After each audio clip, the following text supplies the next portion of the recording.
I love what Ernest Holmes said when he pointed out nonviolence is the only thing that can't be violated, and non-resistance is the only thing that can't be resisted. Therefore, it's the most powerful thing in the universe.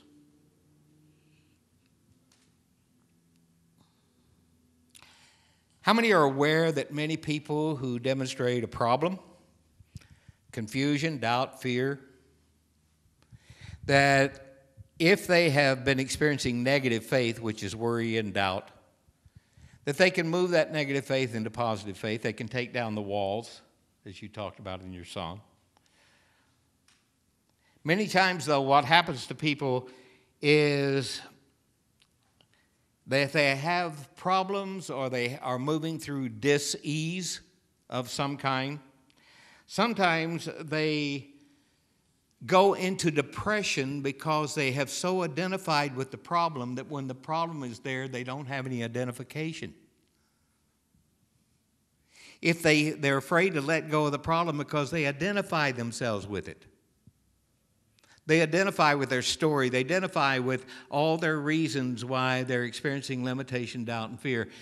How many are ready to let go of that and know that you can move out of that and be strong and powerful and clear? That you can be love in action and know that what you're looking for is looking for you, and there's nothing in the way of you finding it. Religious science is a path. It's a path through which great ideas, great thinking, and great awareness begins to demonstrate itself in our life when we become the great idea, the great thinking, and the great awareness in action, and live without being caught up in the world. That we begin to practice this teaching without watering it down or homogenizing it or making it comfortable. Because as my teachers taught me before I became a minister, that our challenge on Sunday morning is not to make anybody comfortable. Our challenge is to make you uncomfortable so that it jars you loose from something and you walk out of here different. Why? Because you're higher, healthier, and happier. There's no reason why you can't do it. Everyone say, a vision keeps a wealthy soul focused on the path and not on the boulders. How many have done that? I'm afraid to go down the path because of the boulders. Okay. How many know, I learned this growing up in Texas, and you've heard me use this illustration because it's wonderful.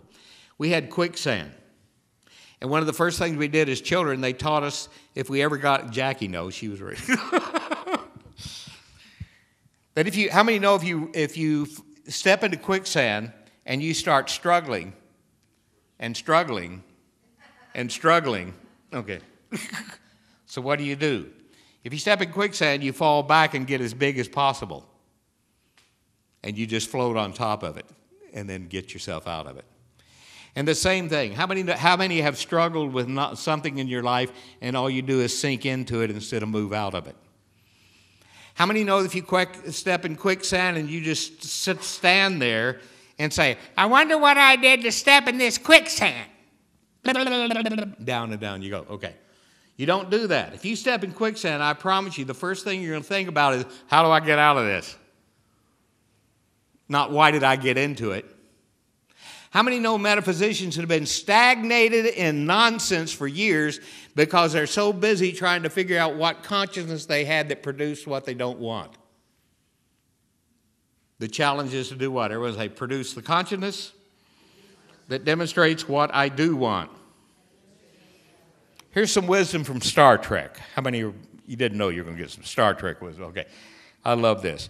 Spock said, a wise person may look ridiculous in the company of fools. In an insane society, a sane person appears to be insane. Okay. Now, here's the thing about it. How many have at least one negative friend?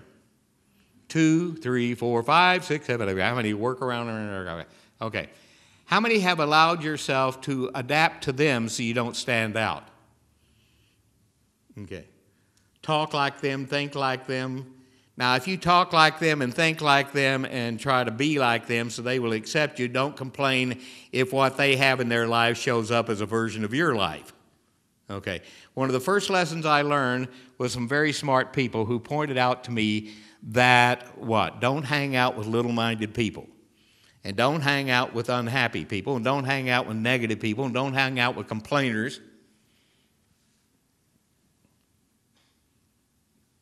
Winston Churchill said, "A fanatic is one who cannot change his mind and won't change the subject." Ah, yes.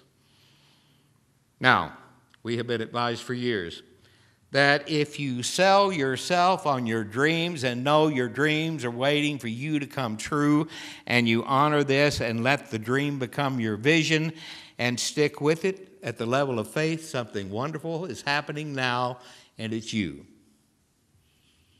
And that we've been affirming here for years and years and years. Everybody say it with me. Something wonderful is happening now, and it is me.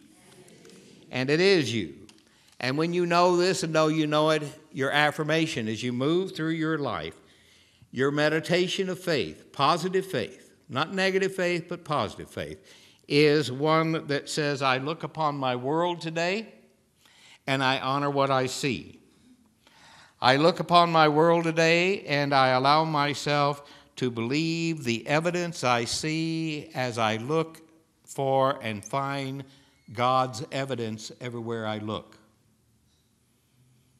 I see it in the eyes of the people I love. I see it in the eyes of my children, my grandchildren, my parents, my friends. I see it in the eyes of everyone. I let the God in me greet the God in everyone, whether they know I'm doing it or not, because the only one that needs to know is me. I let go today and see God's intelligence and power moving through every place I am. I let go today and look inward first and become still. I have my second-year class right now. They are in the process of taking at least 10 minutes a day when they get up in the morning and get themselves centered, and that centered awareness, giving themselves permission to let it look out of their eyes, begins to produce a stress-free beginning of the day. And as psychologists say, the way you spend the first 15 minutes of every day will dictate how you're going to be the rest of the day. Why not start it beautiful? If you look inward, what do you discover? Wholeness. What do you discover? You discover perfection, perfection of the Spirit within you, and you begin to understand it will do anything I let it do. All I have to do is learn how to let go and let it do it, and then cooperate with it when it shows up. Everyone say, I live and move and have my being in infinite intelligence. Its life is my life. In this faith, I enter into the activities of my life, confident of the accomplishment of every good I desire. And it's good enough to be true. It's good enough to be me. It's good enough to be now. And that's the way it is. Namaste. Thank you for being here this morning. Have a great week.